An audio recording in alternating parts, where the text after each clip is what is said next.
Hi, I'm Darren Miles with Darren Miles Photography based here in beautiful sunny Naples, Florida. Today, we take a look at the lens that started it all, the Sigma 35mm f1.4A for Art Series. This is the first lens released under Sigma's Global Vision series of lenses, and the 35 has received nearly across-the-board kudos from a variety of sources.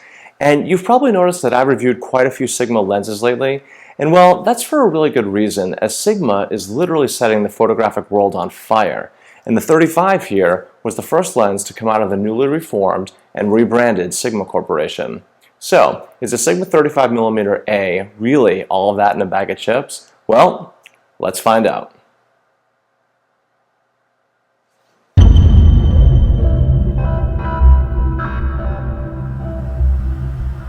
The Sigma 35mm f1.4 was introduced in late 2012. And at the time, it represented a rebranding and reintroduction of Sigma Lens Corporation. The new direction took on a brand new look and feel to the lenses themselves, along with promises of improved optical quality, build quality, and just plain overall quality control, which frankly had been lacking in the past at Sigma. And the first offspring of the Global Vision was this lens right here, the Sigma 35mm f1.4. But is the effort more than just pretty new exteriors and shiny letters on the sides? The question remains, beneath the obvious surface improvements, has the new initiative resulted in photographic success? Okay, well first up is build quality. For starters, the lens is housed in Sigma's new patented polycarbonate finish. It's not metal, but it sure looks like metal, and frankly, it feels like metal too. The result is akin to some of the better high-quality brands out there. It's almost like Bentley met Gucci, and they had a baby and out popped this Sigma. Seriously, the quantum leap from Sigma's old look to the Global Vision look is nothing short of revolutionary and extraordinary. It sort of feels like Sigma went from producing Timexes and just decided to start producing, I don't know, Tag Heuers, and the difference in quality is just breathtaking. The focus ring is Canon L quality smooth, and to my hand, perfectly dampened. The autofocus manual focus switch snaps into place with confidence, and it's completely lost Sigma's previous bargain basement feel. It comes in at just under 1.5 pounds, which feels really substantial without being overly burdensome. On the inside, there are 13 elements in 11 groups, and there are 9 rounded aperture blades for smooth and buttery bokeh rendering. The filter thread comes in at 67mm, and the Sigma comes with a really high-quality lens hood that snaps nicely into place. On the downside, the lens is not weather sealed, which, again, given its price point, it's kind of disappointing.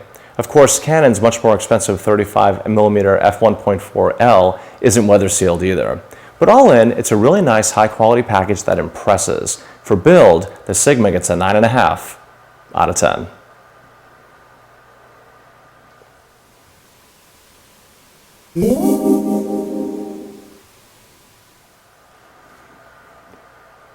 So up next is focus speed and accuracy. The 35 has Sigma's latest generation of hypersonic motor, which is reassuringly fast. It's just a tick slower than a Canon ultrasonic, and it's mostly accurate. Now, based on my own personal spotty history with Sigma lenses, which is to say they've been all over the place focus-wise. I mean, for example, my Sigma 24-70 f2.8 was an absolute train wreck. My Sigma 70-200 f2.8 OS was nearly perfect. My 50mm f1.4 was, well, 50-50, and my 85 f1.4, though more consistent, is still a bit hit and miss. By comparison, the 35 would have to rate as a success, as I really can't fault this particular lens. Even at f1.4, I find it to be mostly accurate, and if a shot is out of focus, it's mostly to blame on me or the subject moving ever so slightly after the lens found focus. But is it perfect? No. But it's much better and much more consistent than nearly all the Sigma lenses that I've personally tested. So for focus speed and accuracy, the 35 gets a 9 out of 10.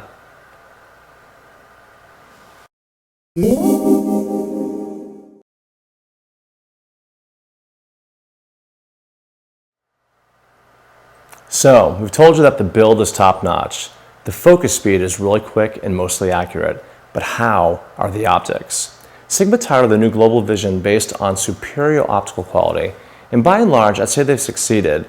I personally find the center of the frame sharper than Canon's 35L, especially at f1.4 where it counts. That is, you buy an f1.4 lens for great quality at f1.4, and the Sigma does not disappoint. On the downside, there's really heavy vignetting at f1.4 straight out of camera. Fortunately, with the lens profile corrections in, say, Lightroom 5, that's easily correctable. But, as with all of my reviews, rather than talk about optical quality, it's probably better if I just show you optical quality. The next minute or two will be a series of stills and video clips showcasing the optical goodness of the Sigma 35mm f1.4, and the Sigma is capable of optical awesomeness.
So last up is value.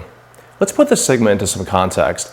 At $899 US, in real terms, the Sigma isn't cheap by any stretch, and there are some alternatives out there starting with the Canon's 35L, which comes in at $1,499. The Canon, in my opinion, is frankly optically inferior, specifically where it counts at the crucial f1.4 aperture. When you factor in the price, and the Sigma looks like an absolute screaming deal. Now, if you don't need this kind of build quality or an f1.4 aperture, then Canon has the 35mm f2, which also has image stabilization. It's also only $549. Now, I haven't used that lens, but the reviews are generally pretty good. But the shortcomings are the build and obviously the maximum f2.0 aperture. But compared to the big boys at Canon and Nikon, which is undoubtedly where Sigma has focused their efforts, then the 35 f1.4 is looking like the deal of the century and is easily a 10 out of 10.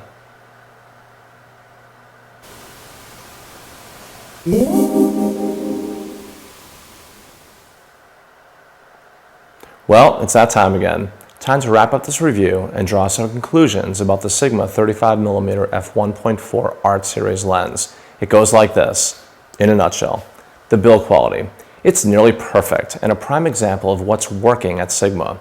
In my opinion, it's better built than Canon's 35L, and Sigma's new Global Vision finish, to me, is the Coach bag or Rolex watch equivalent in the world of cameradome.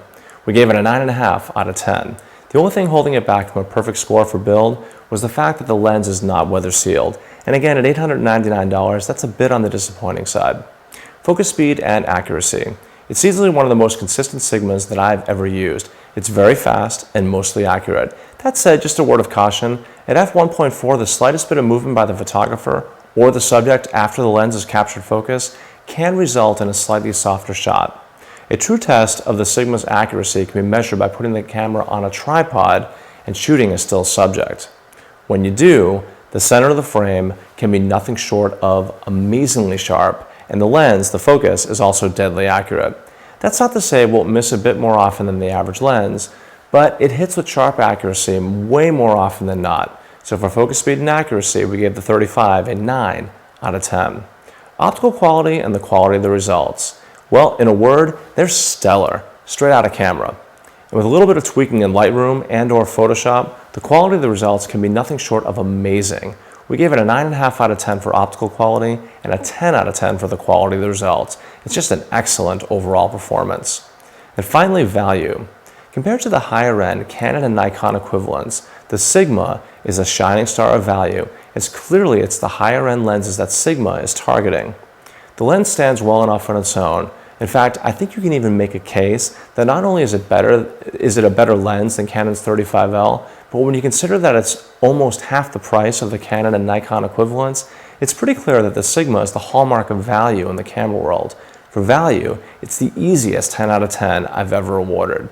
Overall, the Sigma 35mm f1.4 gets a 48 out of 50 and earns the highest rating we've ever given a lens when you consider all 5 factors for our rating system. It's a job well done, Sigma. Congratulations. The final word. If you need a 35mm lens that works really well in low light, then look no further than the Sigma 35mm f1.4. Complete with its great build, great optics, fast and mostly accurate focus, the Sigma will be a compelling value if it were priced similarly to the Canon and Nikon equivalents. The fact that it's nearly 50% less makes it an absolutely sensational value that should find its way into the bags of a lot of pros and enthusiasts alike. This is Darren Miles with Darren Miles Photography, based here in beautiful sunny Naples, Florida. If you like these reviews that I've been producing here, please don't forget to subscribe. Goofy. Thanks for watching, and until the next time, happy shooting.